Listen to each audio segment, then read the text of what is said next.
Halo Sobat Jiro Sinema, dimanapun Anda berada, jumpa lagi dengan Jiro Sinema, channelnya alur cerita dan kisah nyata. Pada kali ini, Jiro Sinema hadir dengan cerita terbaru Kangsa Dewa Adu Jago. Seperti apa kisahnya? Yuk langsung saja kita ke ceritanya. Cikidiu.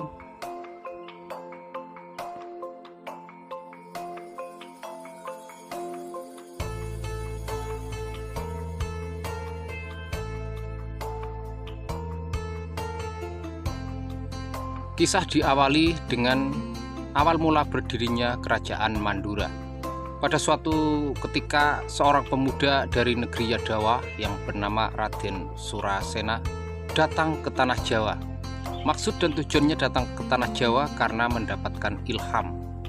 Di dalam mimpinya, ia bisa mencapai atau bisa mendapatkan kemuliaan apabila menyeberang ke Tanah Jawa, kemudian mengabdi kepada Begawan Sentanu.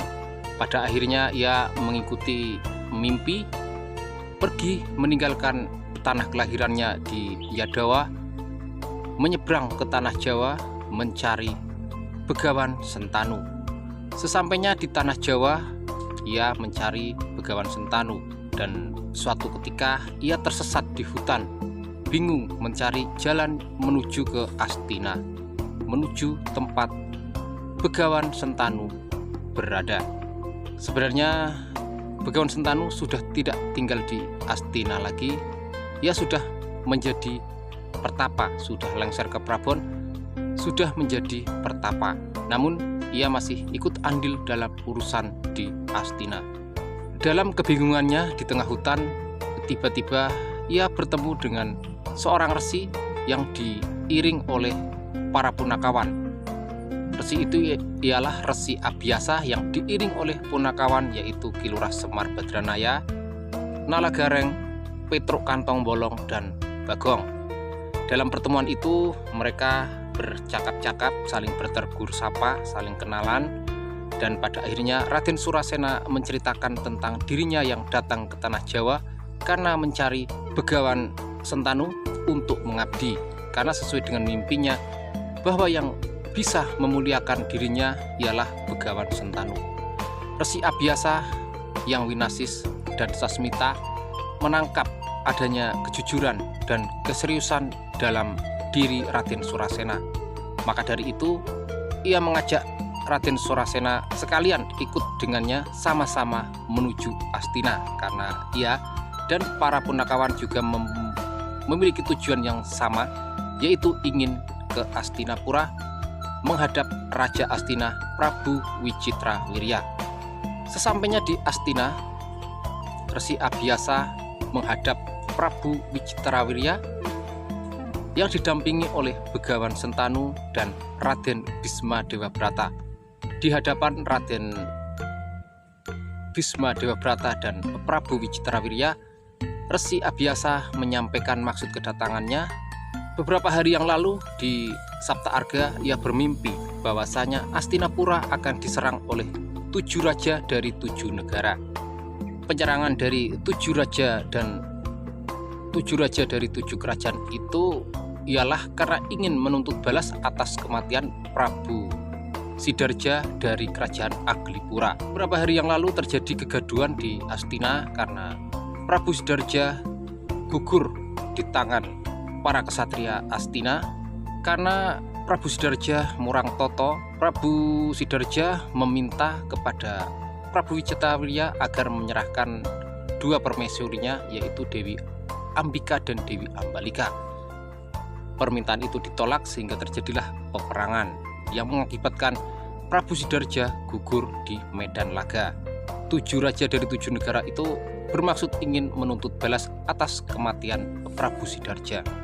Di samping itu, selain menyampaikan tentang tujuan kedatangannya, ia juga menyampaikan bahwasanya di hutan ia bertemu dengan Raden Surasena. Kemudian Raden Surasena menghadap dan menyampaikan maksud kedatangannya bahwasanya ia datang dari negeri Yadawa, sengaja menyeberang ke Jawa karena ingin bertemu dengan Begawan Sentanu, ingin mengabdi kepada Begawan Sentanu sesuai dengan mimpi yang didapatnya bahwasanya yang akan memuliakan hidupnya kelak adalah Begawan Sentanu di Astina.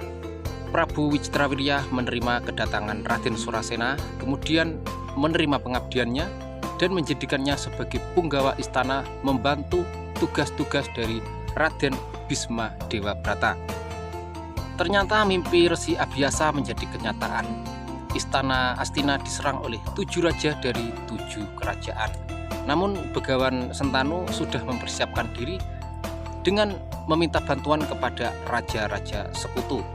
Kedatangan 7 raja dari 7 kerajaan itu disambut oleh para prajurit Astina yang sudah dibantu oleh negara sekutu Astina, yaitu Kerajaan Wirata dan Kerajaan Mandaraka. 7 raja dari 7 kerajaan menjadi kaget karena mengira persiapan Astina tidak lengkap, namun ternyata Astina sudah mempersiapkan semuanya sehingga terjadilah peperangan yang sangat seru. Kemenangan berada di pihak Astina karena 5 raja gugur, 2 diantaranya selamat namun ditangkap dan ditahan. Raden Surasena berhasil mengalahkan para Prabu Karditya dari Tunggul Malaya. Kemudian atas permintaan Begawan Sentanu, 2 raja yang ditahan dilepaskan, dikembalikan ke negaranya. Begawan Sentanu merasa senang, gembira setelah melihat Raden Surasena benar-benar tulus mengabdi kepada Astina dan juga memiliki kemampuan yang luar biasa sehingga berhasil mengalahkan Prabu Karditya dari Tunggul Malaya. Kemudian Begawan Sentanu memberikan hadiah kepada Raden Surasena, yaitu memberikan putrinya, putri bungsunya yang bernama Dewi Bandodari untuk menjadi istrinya. Kemudian setelah itu Begawan Sentanu menikahkan Dewi Bandodari dengan Raden Surasena. Raden Surasena mengaku berterus terang bahwasanya ia sebenarnya adalah keturunan Prabu Ramawijaya dari Ayodhya. Ia masih keturunan Prabu Ramawijaya dengan Dewi Sinta di Ayodhya. Ia putra Prabu Wasukunti yang sudah memindah istana Ayodhya ke Yadawa. Ia sengaja datang ke tanah Jawa karena mewujudkan impiannya ingin mengabdi kepada Begawan Sentanu. Kemudian Begawan Sentanu mengabulkan impian menantunya. Ia memberikan tanah Boja yang masih berwujud hutan belantara agar dibuka menjadi kerajaan baru yang merdeka yang tanpa di bawah kekuasaan Astinapura. Setelah itu Raden Surasena dan Dewi Bandodari berangkat ke hutan Boja untuk membuka hutan, membabat alas, yang pada akhirnya hutan berhasil dibabat menjadi sebuah tempat baru. Raden Surasena mendirikan kerajaan baru yang kemudian diberi nama Mandura, dan ia menjadi Raja Mandura yang pertama dengan gelar Prabu Kunti Boja. Prabu Kunti Boja dan Dewi Bandodari memiliki 4 orang putra, yaitu Basudewa, Arya Prabu Rukma, Dewi Kunti, dan Ugrasena. Yang kemudian Dewi Kunti Talibrata diperistri oleh Raden Pandu dari Astina. Kemudian setelah lengser ke Prabon, Prabu Kunti Boja mengangkat Raden Basudewa menjadi Raja Mandura menggantikan dirinya, bergelar Prabu Basudewa. Prabu Basudewa memiliki 4 orang istri, yaitu Dewi Mairah, Dewi Rohini, Dewi Dewaki, dan Dewi Badrahini. Dari keempat istrinya ini melahirkan putra. Dewi Mairah mendapatkan putra Raden Kangsadewa. Kakrasana dari Dewi Rohini melahirkan Kakrasana. Dewi Dewaki melahirkan Narayana, dan Dewi Badrahini melahirkan Dewi Rara Ireng atau Dewi Bratajaya. Namun sebuah peristiwa terjadi di Istana Mandura. Ketika ketiga istri Prabu Basudewa sedang hamil, Prabu Basudewa, Raden Arya Prabu Rukma, dan Raden Ugrasena berangkat ke hutan untuk berburu karena ingin mengadakan acara selamatan atas kehamilan ketiga istrinya. Basudewa dan adiknya serta pasukannya berangkat ke hutan belantara, hutan Banjar Patroman. Di dalam perjalanan Basudewa bertemu dengan Surati Mantra, raksasa dari Goa Barong. Surati Mantra mencari keberadaan kakaknya yaitu Prabu Gorawangsa yang sudah menghilang dari kerajaan selama berbulan-bulan. Surati Mantra mengetahui bahwasanya Prabu Gorawangsa mencintai istri Prabu Basudewa yaitu Dewi Mairah, permaisuri Prabu Basudewa yang sangat cantik jelita, dan Prabu Gorawangsa tergila-gila. Surati Mantra mengetahui bahwasanya Prabu Gorawangsa pasti berangkat ke Mandura untuk merebut Dewi Mairah dari tangan Basudewa. Kemudian karena berbulan-bulan tidak kembali ke istana, Surati Mantra merasa khawatir terjadi sesuatu pada kakaknya. Kemudian ia membawa bala bantuan, membawa bala tentara datang ke Mandura untuk menyerang istana Mandura. Namun di tengah perjalanan mereka bertemu dengan Prabu Basudewa sehingga terjadi pertarungan di jalan yang ternyata dimenangkan oleh pasukan dari Prabu Basudewa. Kemudian Prabu Basudewa melanjutkan perjalanan berburu binatang sebanyak-banyaknya di hutan belantara. Apa yang terjadi di istana Mandura? Prabu Gorawangsa sampai di istana Mandura. Ia memang tergila-gila pada kecantikan Dewi Mairah. Namun dengan wujudnya yang menjadi raksasa, ia tidak mungkin bisa masuk ke dalam istana karena pasti akan ditangkap, akan dicurigai dan akan ditangkap, dan kemudian pasti akan terjadi masalah sehingga dia tidak bisa bertemu dengan pujaan hatinya yaitu Dewi Mairah. Kemudian ia merubah dirinya, merubah wujudnya menjadi Prabu Basudewa, sama persis seperti Prabu Basudewa. Kemudian ia masuk ke dalam istana Mandura. Langkahnya dihentikan oleh Patih yang merasa penasaran karena baru saja berangkat Prabu Basudewa sudah kembali dan seorang diri. Kemudian di hadapan Patihnya, Prabu Basudewa palsu mengatakan bahwasanya ia sebelum berangkat berselisih paham dengan Dewi Mairah, dan di dalam perjalanannya ia menjadi tidak tenang. Kemudian ia memutuskan untuk kembali, ingin meminta maaf kepada istri pertamanya. Kemudian sang Patih menerima alasan dari rajanya, kemudian mempersilahkan rajanya untuk masuk ke dalam istana Mandura. Kedatangannya disambut hangat oleh Dewi Mairah. Kemudian Basudewa palsu mengajak Dewi Mairah masuk ke dalam kamar dan melakukan hubungan suami istri. Dengan penuh semangat, Basudewa yang memang sudah sangat haus akan kasih sayang dari Dewi Mairah melampiaskan semua keluh kesahnya, melampiaskan rasa rindunya terhadap Dewi Mairah. Begitupun Dewi Mairah merasa senang dan bahagia karena diperlakukan sangat istimewa oleh suaminya yaitu Prabu Basudewa. Tidak lama kemudian Arya Prabu Rukma menyusul ke istana Mandura. Ia ditugaskan oleh kakaknya Prabu Basudewa agar mengejar sinar yang memancar dengan cepat ke istana Mandura, kemudian masuk ke dalam istana Mandura, yang ternyata sinar itu adalah sinar-sinar dari dewa yang masuk ke dalam tubuh ketiga istri Prabu Basudewa yaitu Dewi Rohini, Dewi Badrahini, dan Dewi Dewaki. Namun betapa terkejutnya Raden Arya Prabu Rukma sesampainya di istana karena ternyata kakaknya sudah lebih dulu sampai di dalam istana. Ia merasa curiga dan penasaran. Ia berpikir jangan-jangan ada orang jahat yang sengaja berubah wujud meniru kakaknya untuk mengelabui orang-orang istana. Kemudian ia berteriak-teriak memanggil Basudewa yang berada di dalam kamar Dewi Mairah. Basudewa yang sedang berjumbu dengan Dewi Mairah di dalam kamar menjadi terkejut akibat dari teriakan-teriakan Arya Prabu Rukma di luar kamarnya. Kemudian dengan tergesa-gesa Basudewa memakai pakaiannya kemudian keluar menemui Arya Prabu Rukma.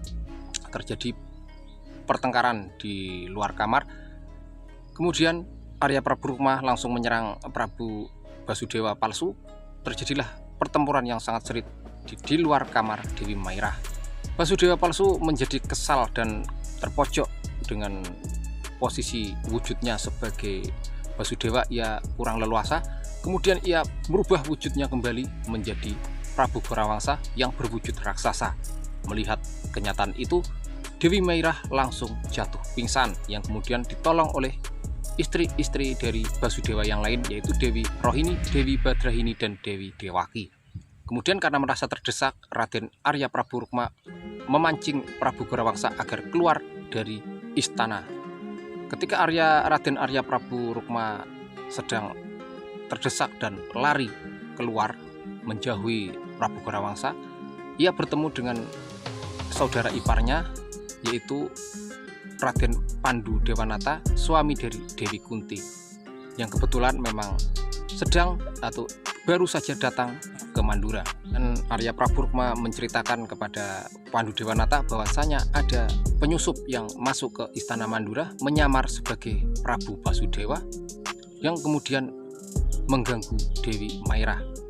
Mendengar itu, Raden Pandu Dewanata meminjamkan panah Mustika Jamus kepada Raden Arya Prabu Rukma untuk menghadapi Prabu Gorawangsa.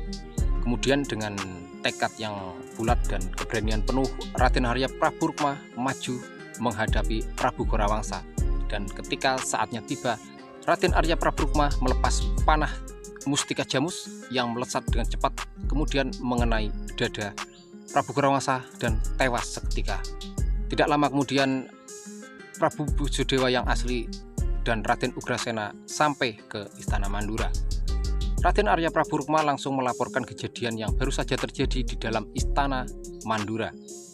Mendengar laporan itu, Prabu Basudewa menjadi sangat marah dan murka kepada Dewi Mairah. Ia tidak ingin darah kotor Dewi Mairah menetes di istana Mandura. Kemudian ia meminta kepada Raden Arya Prabu Rukma agar menghukum mati Dewi Mairah. Dengan berat hati, Raden Arya Prabu Rukma terpaksa harus menjalankan tugas dari rajanya. Kemudian ia masuk ke dalam istana, menemui Dewi Mairah yang sedang dirawat oleh ketiga istri dari Basudewa yang lain. Ia melaporkan bahwasanya Dewi Mairah dipanggil oleh Prabu Basudewa. Dewi Mairah merasa yakin bahwasanya pemanggilan ini pasti dirinya akan mendapatkan hukuman. Walaupun sebenarnya Dewi Mairah sama sekali tidak melakukan kesalahan apa-apa karena ia juga tertipu. Ia tidak menyadari bahwasanya Basudewa yang bersetubuh dengannya ternyata adalah raksasa dari Gowa Barong. Kemudian di hadapan Prabu Basudewa, Dewi Mairah menceritakan yang sebenarnya terjadi. Ia memberikan alasan-alasan, namun Prabu Basudewa tidak mau menerima apapun alasannya. Ia tetap memerintahkan kepada Arya Prabu Rukma agar membawa Dewi Mairah tengah hutan dan membunuhnya. Dengan hati yang berat, Raden Arya Prabu Rukma membawa Dewi Mairah pergi meninggalkan istana Mandura. Dengan mengendarai kereta, mereka berangkat ke tengah hutan. Sampainya di tengah hutan, Raden Arya Prabu Rukma tidak sampai hati membunuh kakak iparnya. Karena bagaimanapun juga Raden Arya Prabu Rukma mengetahui bahwa saat ini Dewi Mairah sedang mengandung. Kemudian ia meninggalkan saja Dewi Mairah di tengah hutan. Setelah itu, Raden Arya Prabu Rukma kembali ke Mandura dan melaporkan kepada Prabu Basudewa bahwasanya Dewi Mairah sudah dieksekusi mati olehnya. Ia sudah menjalankan tugas dari kakaknya, yaitu menghukum mati Dewi Mairah. Apa yang terjadi setelah Dewi Mairah ditinggalkan di tengah hutan? 2 bulan lamanya Dewi Mairah berada di tengah hutan. Ia bertemu dengan Surati Mantra. Di hadapan Surati Mantra, Dewi Mairah pasrah. Jika dirinya akan dimakan, ia sudah pasrah dan rela.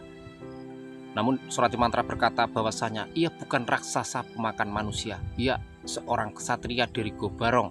Ia adalah adik kandung Prabu Gorawangsa. Mendengar itu, Dewi Mairah menjadi terkejut.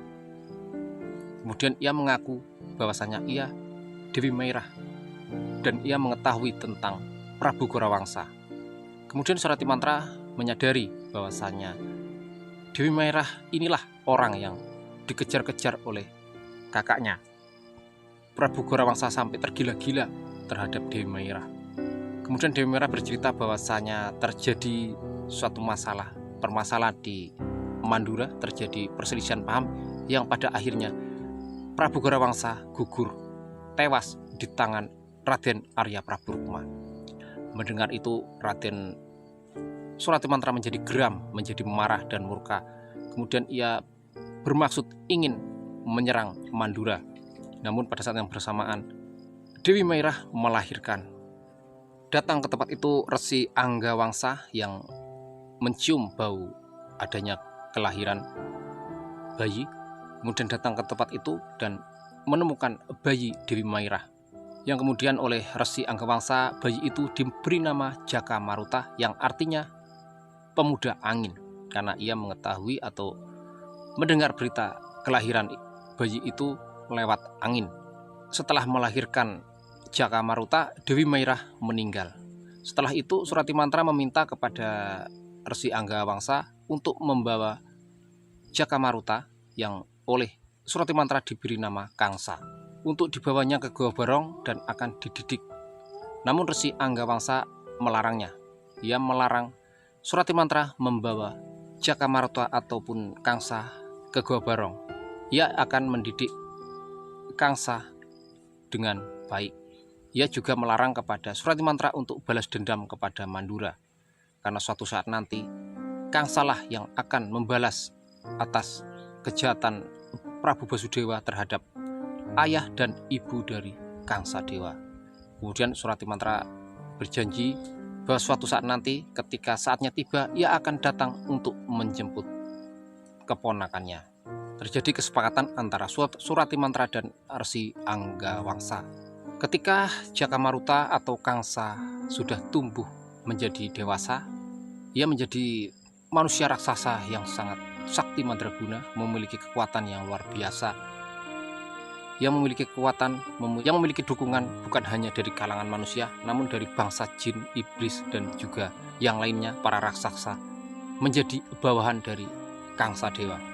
Kemudian atas bujukan dari Suratimantra, atas bisikan-bisikan kotor dari Suratimantra, Kangsadewa datang ke Mandura menuntut hak atas tahta Mandura, menuntut hak atas agar diakui bahwa dirinya adalah putra dari Prabu Basudewa dan Dewi Mairah. Pada mulanya Prabu Basudewa menolak, namun karena kekuatan Kangsa yang luar biasa dan bila diteruskan nanti istana Mandura pasti akan kacau balau dan hancur berantakan, Prabu Basudewa menerima, mengakui Kangsa sebagai putranya dan memberikan tanah Sengkapura, tanah wilayah yang masih berada di bawah kekuasaan Mandura, kepada Kangsadewa. Kemudian Kangsadewa menjadi adipati di Sengkapura. Suratimantra menjadi patihnya. Namun karena Kangsadewa tetap tidak terima dan terus meneror Mandura, dan Prabu Basudewa menjadi sangat gelisah, takut, karena Kangsadewa pasti akan mengancam keselamatannya, akan mengancam keselamatan keluarganya. Kemudian demi menjaga keselamatan penerus Mandura, Prabu Basudewa menitipkan putranya yaitu Kakrasana, Narayana, dan Dewi Raireng kepada Nyai Segopi, seorang penari istana yang kemudian dinikahi oleh Demang Antagopa di Widara Kandang, agar diasuh, dididiknya di Widara Kandang dan tetap menjaga rahasia demi keselamatan mereka dari angkara murka Kangsadewa. Siapa Nyai Segopi itu sebenarnya? Nyai Segopi itu ialah seorang penari istana yang memiliki wajah yang cantik jelita, yang mempunyai paras yang cantik, namun berasal dari kalangan biasa. Suatu ketika Prabu Basudewa tertarik pada kecantikan Nyai Segopi, sehingga terjadilah perselingkuhan antara Prabu Basudewa dan Nyai Segopi. Terjadi melakukan hubungan telarang yang pada akhirnya melahirkan putra yang diberi nama Udawa. Setelah melahirkan Udawa, paras wajah Nyai Segopi menjadi tambah cantik, tambah mempesona, sehingga adik Prabu Basudewa, Raden Arya Praburukma, juga tidak ketinggalan, terpikat dan akhirnya melakukan hubungan yang sama dengan yang dilakukan oleh kakaknya. Dari hubungan gelap mereka, hubungan gelap Nyai Sagopi dan Raden Arya Praburukma melahirkan seorang putri yang kemudian diberi nama Dewi Rarasati. Untuk menjaga agar rahasia itu tetap aman dan tidak terbongkar, Prabu Basudewa mengangkat seorang abdi yang bernama Antagopa atau Sagopa, yang tadinya hanyalah seorang abdi, penjaga, pengasuh atau perawat kuda Prabu Basudewa, diangkatnya menjadi Demang di Widara Kandang dan dinikahkan dengan Nyai Sagopi. Jadi rahasia tetap aman karena orang-orang mengira bahwasanya Udawa dan Rarasati adalah anak dari Demang Antagopa dan Nyai Sagopi, yang sebenarnya adalah putra dari Basudewa dan putra dari Raden Arya Praburukma. Setelah itu Nyai Sagopi dan Demang Antagopa membawa ketiga putra dari Raja Manduranya ke Widara Kandang. Di Widara Kandang, Kakrasana, Narayana, dan Dewi Bratalaras diasuh, dididik, dan digulawentah sehingga menjadi kesatria-kesatria sejati. Kakrasana tumbuh menjadi laki-laki yang kuat, laki-laki yang tangguh. Narayana juga begitu. Narayana sangat akrab dengan Udawa. Kemana-mana mereka bersama. Bahkan ketika remaja, Narayana dan Udawa selalu melakukan kegiatan-kegiatan yang melanggar hukum di Mandura. Ia selalu merampok para punggawa-punggawa Sengkapura yang merampas harta kekayaan warga kecil yang katanya demi pajak, demi upeti kepada raja, gelondong pengarang-arang.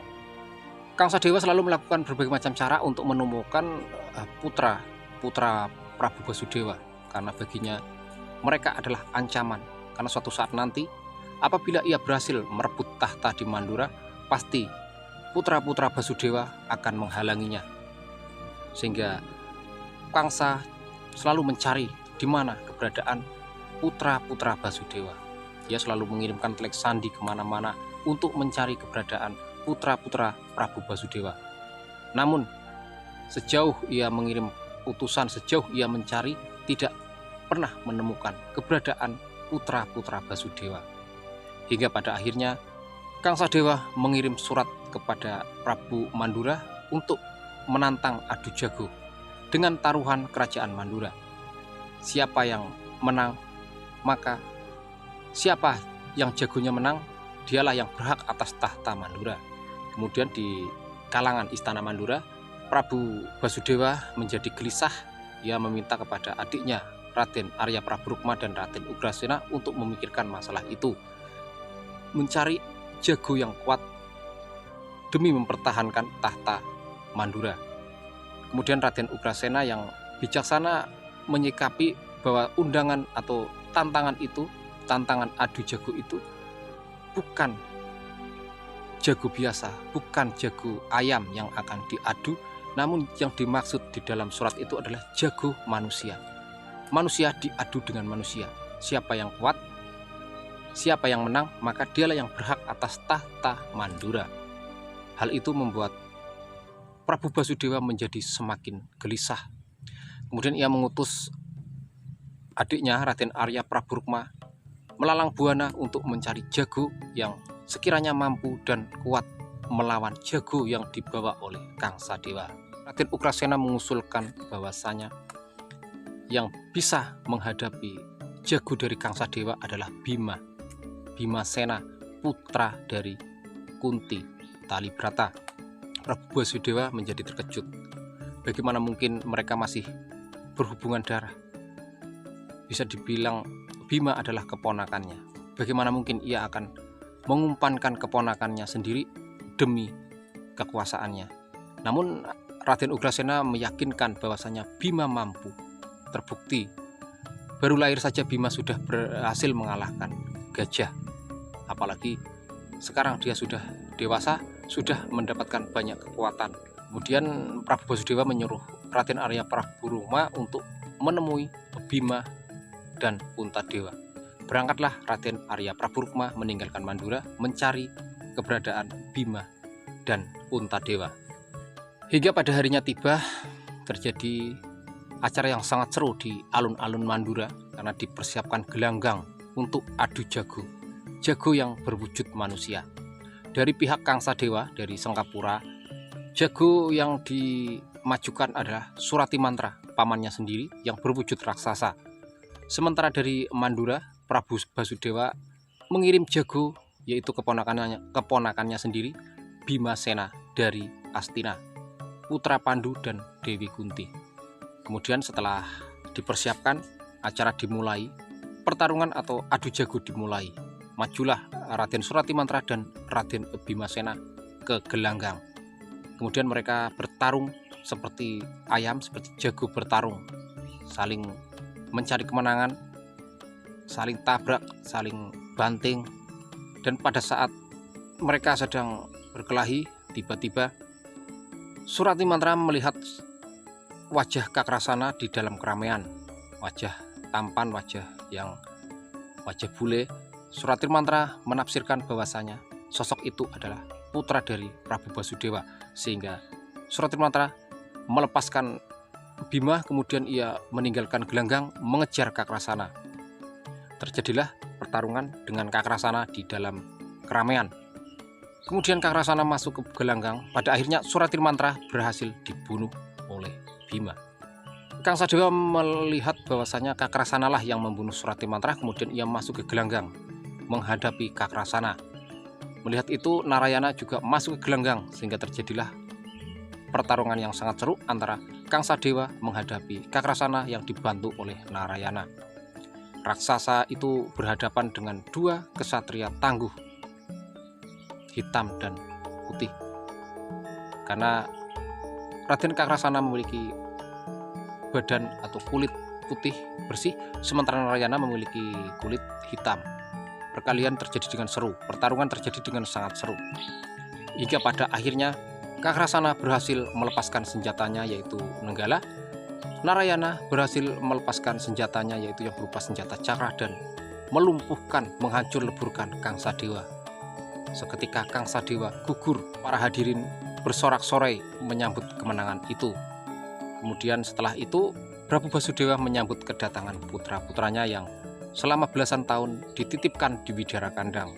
Sekarang sudah tumbuh menjadi dewasa, sudah tumbuh menjadi kesatria sejati yang sudah bisa mengalahkan Kang Sadewa yang merongrong kewibawaan Raja Mandura. Dan setelah itu cerita selanjutnya atau kisah selanjutnya, tahta Mandura diserahkan kepada Kakrasana, putra tertua dari Prabu Basudewa, putri dari Dewi Roheni.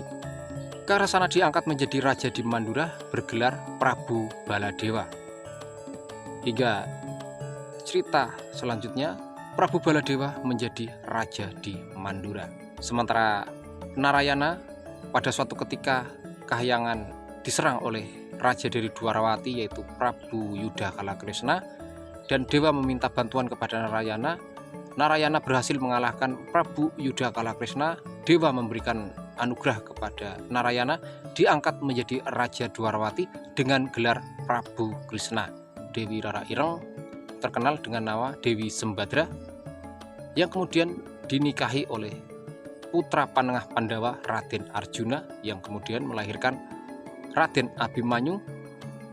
Raden Abimanyu menitiskan Raden Parikesit yang kemudian turun-temurun sampai saat ini.